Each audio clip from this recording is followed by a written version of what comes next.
نحمده ونصلي ونسلم على رسوله الكريم أما بعد فأعوذ بالله من الشيطان الرجيم بسم الله الرحمن الرحيم لقد رضي الله عن المؤمنين إذ يبايعونك تحت الشجرة صدق الله العظيم. وقال النبي عليه الصلاة والسلام لكل نبي رفيق ورفيق في الجنة عثمان أو كما قال عليه الصلاة والسلام.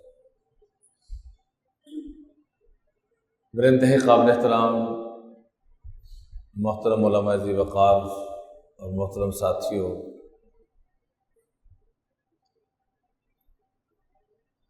اللہ تعالیٰ نے ہمیں زندگی گزارنے کے لیے جن ہستیوں کی تابع داری اور جن ہستیوں کو دیکھنے کا حکم دیا ہے کہ اگر تم اس راہ پہ چلو گے تو کامیاب ہو جاؤ گے، وہ صحابہ اکرام کی جماعت سے. پہلے پارے کے آخر میں اللہ تعالیٰ فرماتے ہیں فَإِنْ آمَنُوا بِمِثْلِ مَا آمَنْتُمْ بِهِ فَقَدِ اهْتَدَوْا، کہ قیامت کی صبح تک آنے والے مسلمانوں اگر تم صحابہ کرام رضوان اللہ تعالی علیہم اجمعین کی روش پہ چلو گے، ان کی اتباع میں چلو گے تو تمہیں ہدایت کی دولت نصیب ہوگی. 18 ذی الحجہ کو سیدنا عثمان غنی رضی اللہ تعالیٰ عنہ کو جس بے دردی کے ساتھ شہید کیا گیا، 82 سال کے قریب ان کی عمر مبارک، اور عمر کو کیسے قیمتی بنایا کہ صحابہ میں یہ اعزاز صرف سیدنا عثمان غنی رضی اللہ تعالیٰ عنہ کو حاصل ہے، بلکہ صحابہ میں نہیں. جب سے یہ کائنات بنی ہے، یہ واحد ہستی ہیں کہ جن کے گھر میں نبی کی 2 بیٹیاں موجود ہوں، حضرت رقیہ اور حضرت ام کلثوم. اور آپ نے ام کلثوم رضی اللہ عنہ کی شہادت کے بعد، ان کے انتقال کے بعد فرمایا، اے عثمان، اگر میری 40 بیٹیاں بھی ہوتی اور ایک ایک کر کے دنیا سے جاتی رہتی تو میں آپ کے علاوہ اپنی بیٹی کسی کو نہ دیتا. ذو النورین جو ان کو لقب ملا وہ اسی نسبت سے سیدنا عثمان غنی رضی اللہ تعالیٰ عنہ کو ملا. بڑے ادب سے درخواست ہے کہ ہم اپنے آپ کو، اپنے بچوں کو، آنے والی نسلوں کو صحابہ اکرام کے واقعات، ان کی سوانح، ان کی جو سیرت طیبہ ہے وہ ضرور پیش کریں. خاص طور پر 13-14 سال کی عمر سے پہلے بچوں کو جو ذہن میں ڈال دیں گے بچے وہی ساری زندگی لے کے چلتے رہیں. تو خاص طور پر بچوں کو صحابہ کرام کے واقعات، ان کی سیرت طیبہ. 18 ذی الحجہ کی نسبت سے سیدنا عثمان غنی رضی اللہ تعالیٰ عنہ کے حوالے سے ہمیں ایک موقع ملتا ہے ہر سال، اس پہ ان کی پوری سیرت طیبہ کو پیش کیا جائے. ویسے تو پورا سال پیش کرنا چاہیے، لیکن خاص طور پر ایک نسبت آ جاتی ہے. 1 محرم کو سیدنا عمر فاروق رضی اللہ تعالیٰ عنہ کو، 10 کو سیدنا حضرت امام حسین رضی اللہ تعالیٰ عنہ. ایسے مختلف سیرت کے موضوعات آتے رہتے ہیں، اس کو ہمیں سامنے رکھ کے چلنا چاہیے. اسکول میں بچوں سے پوچھا گیا تم نے بڑے ہو کے کیا بننا ہے؟ کسی نے ڈاکٹر، کسی نے تاجر، کسی نے کچھ کہا، کسی نے کچھ کہا. جس بچے کے گھر میں صحابہ کے واقعات پڑھے جاتے تھے اس بچے نے کہا میں نے بڑے ہو کے صحابی بننا ہے. آج ہم نیت کریں کہ ہم بھی انشاءاللہ اپنے گھروں میں صحابہ کے واقعات ضرور پیش کریں. بولیے انشاءاللہ. حضرت عثمان غنی رضی اللہ تعالیٰ عنہ یہ وہ خوش قسمت صحابی ہیں. بیعت رضوان جب ہوئی، لقد رضی اللہ عن المؤمنین اذ یبایعونک تحت الشجرہ، جس کا تذکرہ قرآن پاک کے اندر بھی موجود ہے کہ آپ نے درخت کے نیچے بیٹھ کر بیعت لی کہ حضرت عثمان رضی اللہ عنہ کو شہید کر دیا گیا، یہ بات پہنچائی گئی. تو آپ نے فرمایا کہ عثمان کے بدلے میں ہم سب مل کر عثمان کا بدلہ لیں گے. اور سب سے بیعت لی، اور بیعت لیتے ہوئے کیا فرمایا؟ ھذا یدی وہذا ید عثمان، ایک ہاتھ سے آقا کریم علیہ السلام سب سے بیعت لے رہے ہیں اور دوسرا ہاتھ بیچ میں شامل کر کے فرما رہے ہیں کہ یہ میں بھی بیعت میں شامل ہوں اور عثمان رضی اللہ تعالیٰ عنہ بھی اس بیعت میں شامل ہیں، اس لیے ان کو ذوالبیعتین بھی کہا جاتا ہے کہ ڈبل بیعت کرنے والے، کہ خود بھی بیعت اپنی جب موجود تھے ہوئے اور جب موجود نہیں ہیں تو آقا کریم علیہ السلام فرما رہے ہیں کہ میں عثمان کی طرف سے بیعت کرتا ہوں۔ تو یہ ڈبل نسبتیں، ہر صحابی کی الگ خوشبو ہے، الگ مہک ہے۔ اللہ تعالی ہم سب کو اس گلدستے کے ساتھ جڑنے کی توفیق عطا فرمائے، اور جو اس گلدستے سے محروم ہیں دعا فرمائے اللہ تعالیٰ ان سب کو اس گلدستے سے جڑنے کی توفیق عطا فرمائے۔ رب کعبہ کی قسم، پوری انسانیت کے اندر اگر کوئی شخص ظلم مٹانے کا ذریعہ بن جاتا ہے، ظلم کے خاتمے کا ذریعہ بن جاتا ہے اور سارے معاملات بہتر کرنے کا ذریعہ، لیکن اس گلدستے کے ساتھ اگر نہیں جڑا ہوا تو اللہ کی قسم اس کے اندر کوئی خیر نہیں۔ کزمان نامی ایک شخص، دیکھیں اسلام پورے پیکج کا نام ہے، ادخلوا فی السلم کافہ، پورے کے پورے اسلام میں داخل ہو۔ کزمان احد کے موقع پر مسلمانوں کی طرف سے جنگ کرتا کرتا دنیا سے چلا گیا اور واقعی مسلمانوں کی طرف سے حق ادا کیا۔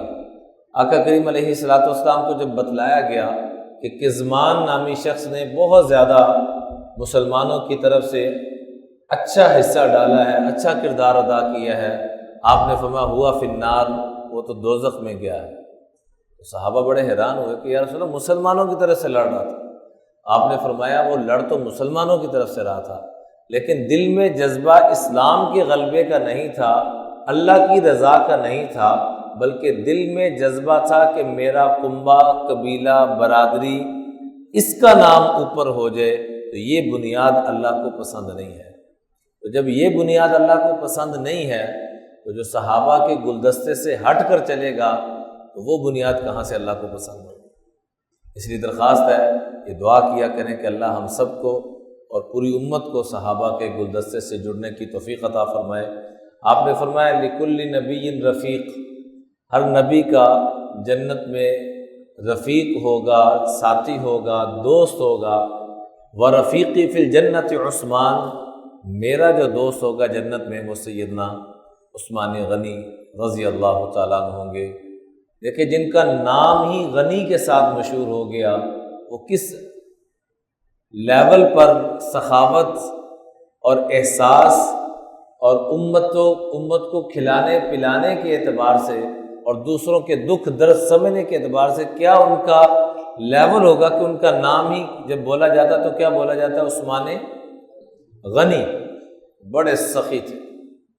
اسی جب ان سے پوچھا جاتا کہ آپ کے کاغذوں میں سب سے افضل عمل کون سا ہے، آپ کو سب سے محبوب چیز کیا ہے، تو فرماتے 3 چیزیں مجھے سب سے زیادہ محبوب ہیں، اور رب نے تینوں کی نسبت ان کو اعلیٰ درجے میں عطا فرمائے۔ رب ان کے صدقے ہمیں بھی نصیب فرمائے۔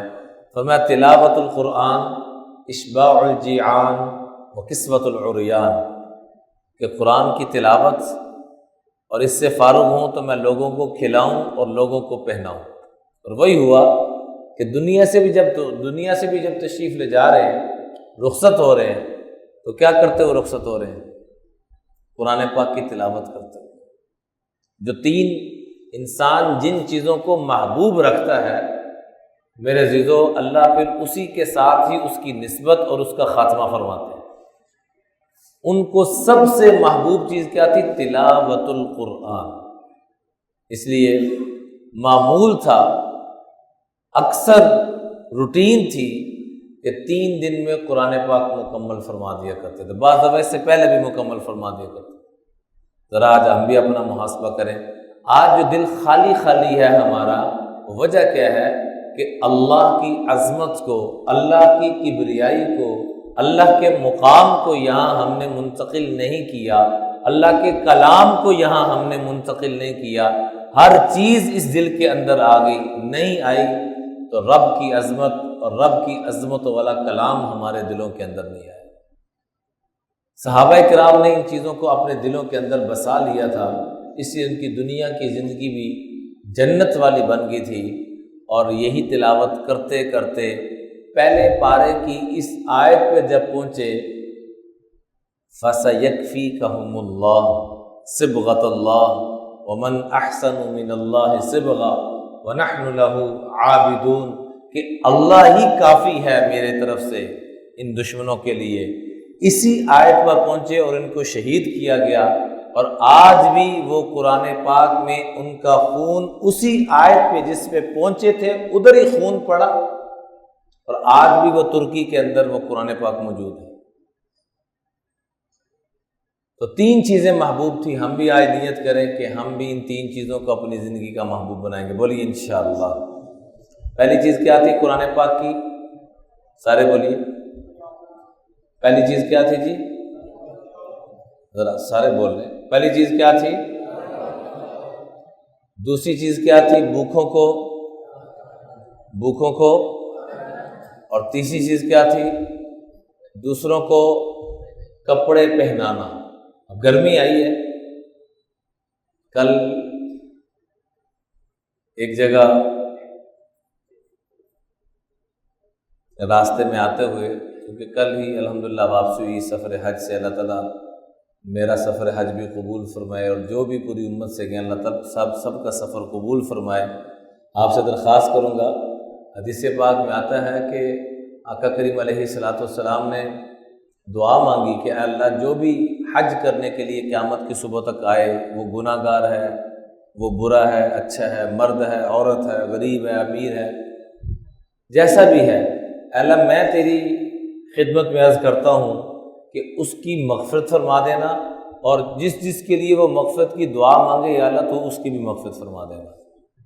اس لیے حکم ہے کہ حجاج کرام کے پاس ہم چل کر جائیں، اللہ تعالیٰ ہم سب کو توفیق عطا فرمائے کہ ہم حجاج کرام کے پاس چل کے جائیں اور اللہ سے دعا کر کے جائیں کہ یا اللہ جو حج کی برکات آپ نے حجاج کو نصیب فرمائی ہے، ہمیں بھی اس کا گزارا نصیب فرمائے۔ اللہ تعالیٰ ہم سب کو یہ نسبتیں عطا فرمائے، اور بار بار وہاں کی با ادب حاضری نصیب فرمائے، با ادب با نصیب، بے ادب بے نصیب، اللہ تعالیٰ ہم سب کو با ادب حاضری نصیب فرمائے۔ کل میں سفر کر رہا تھا تو راستے میں ایک شخص ملا، اس گرمی کے اندر اس نے موٹے کپڑے پہنے ہوئے تھے۔ ہمارے جو ساتھی تھا اللہ نے ان کو توفیق عطا فرمائی، تو انہوں نے اسی وقت وہ کیفیت دیکھے، تو مجھے سیدنا عثمان غنی رضی اللہ عنہ کی بات یہ یاد آ گئی کہ جن کو ضرورت ہے ان کو وہ چیز پیش کرنا، اسی وقت ان کے کپڑوں کا بندوبست کیا کہ بھئی یہ موٹے کپڑوں کی بجائے جو آج کل کا موسم ہے یہ کپڑے پہنے۔ تو بہرحال تین چیزیں سیدنا عثمان غنی رضی اللہ تعالیٰ عنہ کو محبوب تھی، ذرا دوبارہ دہرا لیجیے۔ سب سے پہلی چیز کیا محبوب تھی؟ قرآن پاک کی۔ کون کو نیت کرتا ہے کہ میں ہر مہینے کم از کم قرآن پاک ایک مکمل کیا کروں؟ بولیے انشاءاللہ۔ اور خالی مکمل نہیں کرنا، گر نہ ہو تیرے ضمیر پر نزول کتاب، گرا کشا ہے نہ راضی نہ صاحب کشاف۔ قرآن کو خالی پڑھنا نہیں ہے، دل میں اتارنے کی کوشش بھی کرنی ہے۔ اس کو علامہ اقبال صاحب رحمۃ اللہ علیہ فرماتے ہیں کہ سب سے بڑی تفسیر کبیر کا نام لے کر، گر نہ ہو تیرے ضمیر پہ نزول کتاب، اگر قرآن نازل نہیں ہو رہا نا، دل پہ اثر نہیں کر رہا، گرا کشا ہے نہ راضی نہ صاحب کشاف، تو امام راضی کی تفسیر کبیر پڑھ لو یا صاحب کشاف کی امام زمخشری رحمۃ اللہ علیہ کی تفسیر کشاف پڑھ لو، کوئی فائدہ نہیں پھر پڑھنے کا۔ تو خالی پڑھنا نہیں ہے، دل میں اتارنے کی اس کی کوشش کرنی ہے، اللہ سے مانگنا ہے اے اللہ پوری دنیا میں ایک ہی تو چیز ہے جو آپ کا کلام ہے، باقی تو ساری چیزیں آپ کی مخلوق ہیں، واحد چیز ہے جو اللہ کی مخلوق نہیں ہے، اور وہ کیا ہے؟ قرآن پاک۔ تو قرآن سے جڑنا، دوسرا جہاں اکرام کی ضرورت ہے وہاں اکرام کرنا، اور جہاں پہنانے کی ضرورت ہے وہاں ان کو پہنانے کی کوشش کرنا۔ سیدنا عثمان غنی رضی اللہ تعالیٰ عنہ بہت بڑے تاجر تھے۔ عام طور پر جب تجارت آتی ہے تو دو چیزیں عموماً آنا شروع ہو جاتی ہیں، ایک تکبر، جب پیسہ زیادہ آ جاتا ہے تو تکبر آنا شروع ہو جاتا ہے، اپنے آپ کو کچھ سمجھنا شروع ہو جاتا ہے، اور دوسرا حیا کا دامن چھوڑنا شروع کر دیتا ہے انسان۔ قربان جائیے سیدنا عثمان غنی رضی اللہ تعالیٰ عنہ پر کہ مال بھی اس انداز میں کہ صرف تبوک کے موقع پر، غزوہ تبوک کے موقع پر 250 تولہ پیش کیا۔ کتنا؟ 250 تولے سونا، 250 تولہ سونا پیش کیا، 1000 اونٹ۔ آج آپ بڑے سے بڑے مالدار کو دیکھ لیں کہ قربانی کے موقع پہ اونٹ ذبح کرتے ہوئے نا ایک طبیعت پہ ایک دفعہ 100 دفعہ سوچتا ہے کہ اونٹ، یار بکرے میں بھی تو قربانی ہو ہی جائے گی۔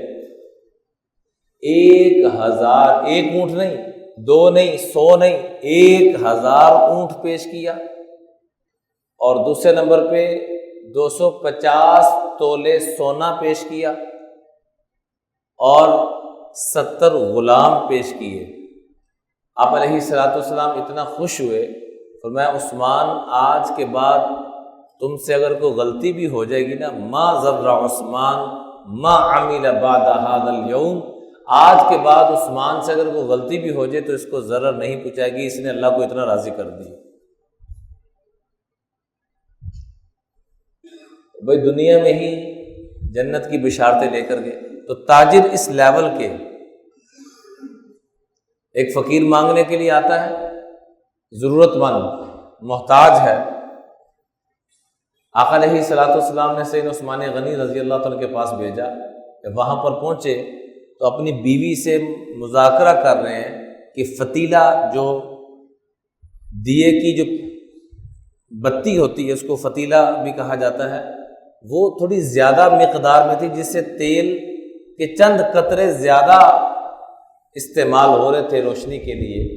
جیسے ہم ایک لائٹ سے بھی کام چل سکتا ہے تو 2-3 لائٹ جلا دیں، اس کو بھی وہ فضول خرچی سمجھ رہے ہیں، اور اپنی بیوی سے کہہ رہے ہیں کہ اس کو تھوڑا کم رکھ لیتے تو کیا ہو جانا تھا۔ وہ فقیر جو ضرورت مند آیا ہوا تھا وہ کہنے لگا کہ اپنی بیوی سے اتنی سی بات پہ یہ مذاکرہ کر رہے ہیں، مجھے یہ کیا دیں گے؟ ایک 2-4 قطروں تیل کے اوپر یہ مذاکرہ ان کا چل رہا ہے، تو مجھے یہ کیا دیں گے؟ اسی اسنا میں وہ باہر تشریف لاتے ہیں تو اس کو پوچھتے ہیں بھائی کیسے تشریف لائیں گا؟ جی یہ معاملہ ہے، تو اونٹ سے بھرا ہوا سامان اور 7 اونٹ اس کو دے دیا۔ وہ کہنے لگا وہ کیا اور یہ کیا؟ فرمایا اس کا حساب میں نے اللہ کو دینا ہے، اس کا حساب اللہ نے مجھے دینا ہے۔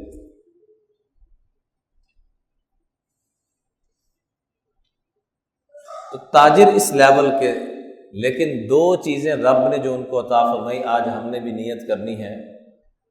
ایک تو مال ہونے کے باوجود احساس اندر موجود ہے، سخاوت محسوس ہے، موجود ہے، اور دوسرے نمبر پہ اللہ پاک نے حیا کی دولت سے ان کو مالا مال فرمایا۔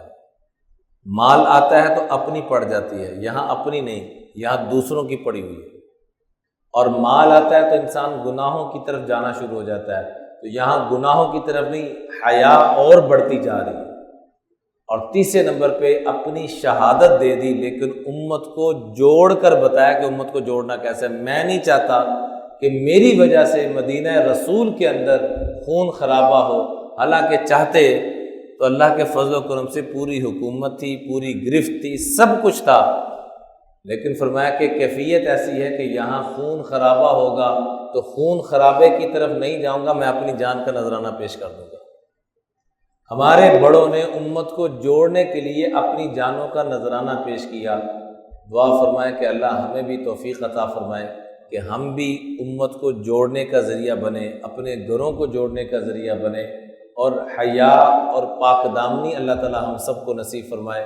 سیدنا عثمان غنی رضی اللہ تعالیٰ عنہ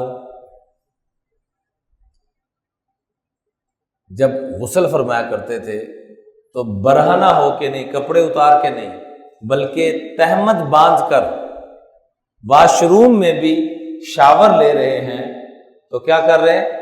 تہمت باندھ کر پھر غسل لے رہے ہیں، اور فرماتے ہیں کہ ساری زندگی اپنی شرمگاہ کو نہیں دیکھا۔ آج ہمیں غیروں نے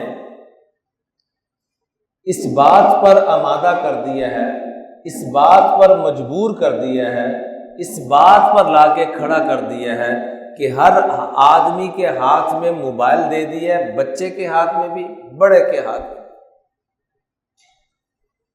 رات ایک ہمارا بچہ ہے، دوستن کا بیٹا، وہ مشکل سے 5 سال کا ہوگا، اور وہ اپنے ابے سے ضد لگا کے کہہ رہا ہے 16 پرو میکس لینا ہے۔ اور خالی یہ نہیں کہ کہہ رہا ہے، بس وہ ضد لگا رہا ہے، لینا ہے تو پھر کر جانا ہے۔ یقین کریں میرے عزیزو، جتنی تباہی اور بربادی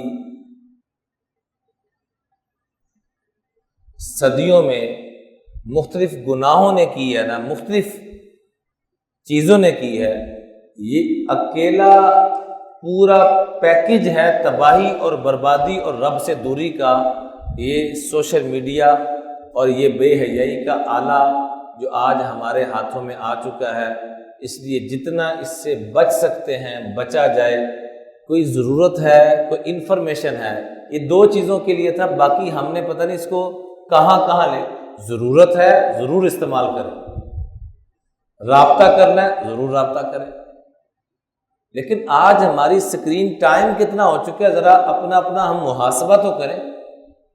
موبائل کے اوپر نا سکرین ٹائم آ جاتا ہے کہ آپ نے آج 12 سے لے کر اگلے دن 12 بجے تک کتنے گھنٹے اس کا دیدار کیا، لاسٹ سین کیا تھا، اور پورے 24 گھنٹوں میں آپ کے 5 گھنٹے، 6 گھنٹے، 8 گھنٹے، 10 گھنٹے، عموماً آپ اپنے گھر کا جا کے تھوڑا سا ہم محاسبہ کریں، اپنے بچوں کا بھی اپنا بھی، تو کیا نکلے گا؟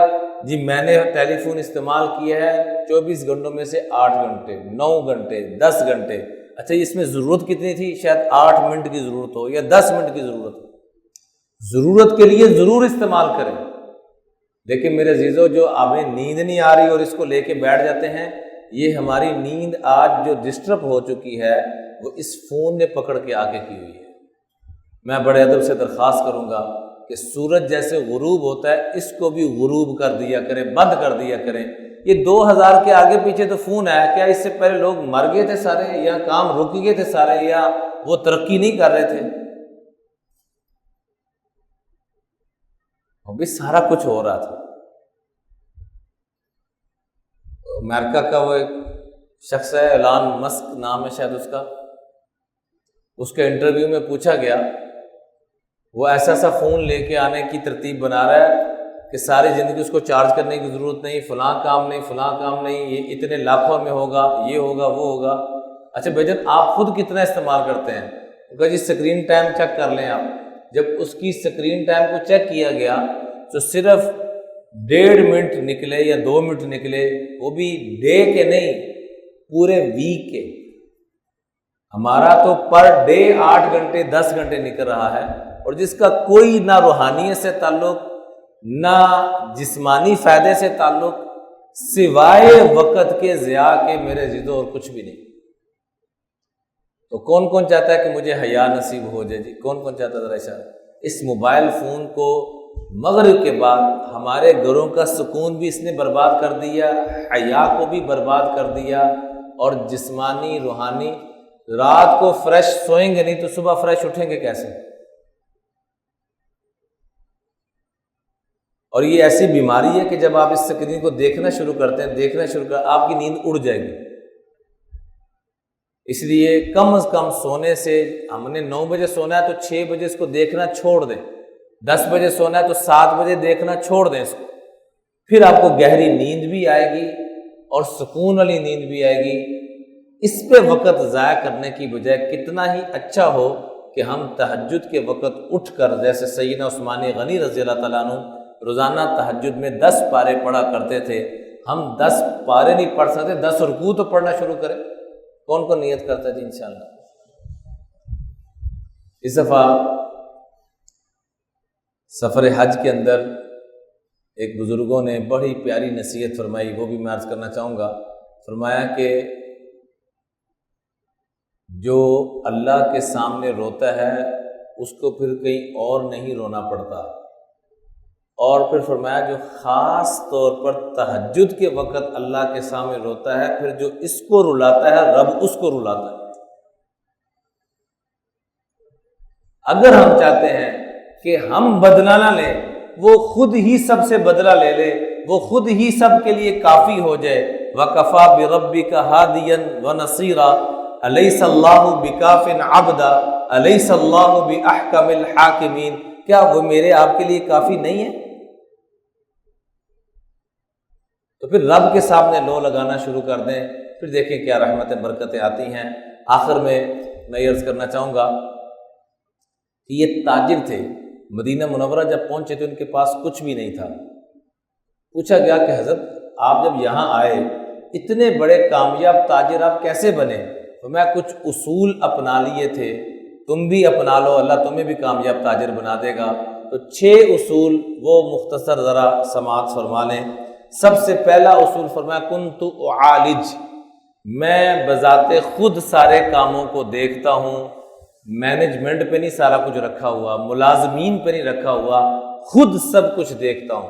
یہ جو ہم نواب بن جاتے ہیں نا، یہ انسان کو تباہی اور بربادی، آپ ہی ستے پہ ہیں جی آٹو سے کام چلتا ہے، پھر آٹو پہ سارا کام دوسری طرف شفٹ ہو جاتا ہے۔ دوسرے نمبر پر فرمایا اجعل رأسی رأسین، ایک جگہ پر بزنس سارا نہیں میں کر رہا، 2-3 آپشن کہ کچھ اس میں انویسٹ کر لیا، کچھ اس میں کر لیا، کچھ اس میں کر لیا، تو 2-3 آپشن رکھنے چاہیے۔ تیسرے نمبر پہ فرمایا لا ازری ربحا، تھوڑا سا بھی پرافٹ ملتا ہو تو میں نے کبھی مال روکا نہیں، مل رہا ہے نا، آ رہا ہے نکال دیا۔ عموماً ہمارے نوجوان بچوں کا یہ مزاج بن گیا ہے کہ بڑا پرافٹ ہوگا تو ہم کاروبار کریں گے، بڑا پرافٹ ہوگا، تھوڑا سا بھی، یار اللہ کا شکر ہے، یہ بھی نہ آتا تو کیا کر سکتے تھے، بوتے تھے چکنا چنا پو، آ رہا ہے، آ تو رہا ہے، اللہ کا شکر ادا کریں، آج تھوڑا آئے گا کل زیادہ آئے گا۔ جو زیادہ کے چکروں میں پڑتے ہیں وہ عموماً تباہی اور نقصان کی طرف ہی جاتے ہیں، عموماً اس میں دھوکے ہی ہوتے ہیں۔ تھوڑا ہو، ریگولر ہو، اللہ اس میں بڑی برکت ڈالے گا۔ چوتھے نمبر پہ فرمایا لا اشتری شیخا، کبھی ایکسپائری چیز جس میں کوئی فالٹ ہو وہ کبھی میں نے نہیں بیچی۔ اور 5ویں نمبر پہ فرمایا کہ میں اپنی پرافٹ کو 10 لاکھ روپے کا مال بیچا، لاکھ روپے اس میں سے پرافٹ ہوا تو لاکھ اڑا نہیں دیا کہ لاکھ روپے میرا آ گیا، نہیں، راس المال کو بڑھایا ساتھ کہ 1 لاکھ روپے آیا تو یہی سمجھا کہ لاکھ نہیں آیا بلکہ 50,000 آیا ہے، تو راس المال کتنا بن گیا؟ جو ایکچول آپ کی اماؤنٹ ہے وہ 1 ملین سے نکل کر وہ 1.1 پہ آ گئی یا 1.5 پہ آ گئی۔ تھوڑا سا پرافٹ کو آگے کی طرف لانے کی شروع کریں کہ اگر آپ کو 2 لاکھ روپے بچ رہا ہے تو آپ کا 1 ملین راس المال ہے، 1 لاکھ اپنے استعمال میں لے آئیں، 1 لاکھ اس کے ساتھ ملا دیں تو آپ کا 1.1 ملین ہو گیا، 11 لاکھ آپ کا راس المال بن گیا۔ 5واں اصول یہ ارشاد فرمایا۔ اور 6 نمبر پہ فرمایا کہ اللہ کی رضا کے لیے کماتا ہوں، اس لیے نہیں کماتا کہ میں بڑا سمجھا جاؤں، میرا نام بڑا ہو جائے۔ فرمایا جو اس نیت سے کمائے گا کہ میرا نام بڑا ہو جائے، کل قیامت کے دن اللہ اس کے چہرے کو دیکھیں گے بھی نہیں۔ من طلب الدنیا حلالا استعفافا عن المسألہ وسعیا علی اہلہ وتعطفا علی جاری، 3 نیتیں ہم نے کاروبار کرنے میں کرنی ہے کہ میں سوال کرنے سے بچ جاؤں، استعفافا عن المسألہ وسعیا علی اہلی، اپنے گھر والوں اپنی فیملی کے اخراجات پورا کرنے کی میں جو ذمہ داری رب نے لگائی ہے یہ پورا کرنے والا بن جاؤں، اور اپنے پڑوسی اور دائیں بائیں جو اطراف میں لوگ ہیں جہاں ضرورت ہے جہاں جہاں وہاں میں خرچ کرنے والا بن جاؤں۔ تو میں ان 3 نیتوں سے جو کمائے گا لقی اللہ ووجہہ کالقمر لیلۃ البدر، یہ کل قیامت میں جب اللہ سے ملاقات کرے گا تو اس کا چہرہ 14ویں کے چاند کی طرح چمک رہا ہوگا۔ ومن طلب الدنیا حلالا، حلال کما رہا ہے لیکن نیت کہاں گڑبڑ کر لی؟ مرائیا مفاخرا مکاسرا، ریاکاری، مال کی کثرت، تکبر، مرائیا مفاخرا مکاسرا، الہاکم التکاثر حتی زرتم المقابر۔ میں تمہیں کس چیز نے تباہ کیا ہے کہ میں مال میں سب سے زیادہ آگے نکل جاؤں، میرے پاس کثرت مال آ جائے۔ اسی حدیث پاک میں آتا ہے کامیاب ہو گیا وہ مسلمان کہ جس کو اللہ نے اسلام کی دولت سے مالا مال فرمایا، قد افلح من اسلم ورزق کفافا، اور اللہ نے اس کو بقدر کفایت روزی عطا فرما دی، وقنعہ اللہ بما آتا، اور رب نے اس کو قناعت کی دولت سے بھی مالا مال فرما دیا۔ اللہ تعالی ہم سب کو یہ نسبت عطا فرمائے کہ ہم رزق حلال کمائیں، ان اصولوں کے مطابق کمائیں اور ان نیتوں کے ساتھ کمائیں کہ میں نے اپنے گھر والوں کے اخراجات پورے کرنے ہیں، اپنے رشتہ دار دوست احباب کے اور اپنے پڑوسیوں کے، اور میں سوال کرنے سے بچ سکوں۔ اللہ تعالی ہم سب کو سیدنا عثمان غنی رضی اللہ تعالیٰ عنہ کی نسبتوں کو اور ان کی سیرت طیبہ کو پڑھنے کی، سمجھنے کی اور دوسروں تک پہنچانے کی توفیق عطا فرمائے۔ وآخر دعوانا الحمدللہ رب العالمین۔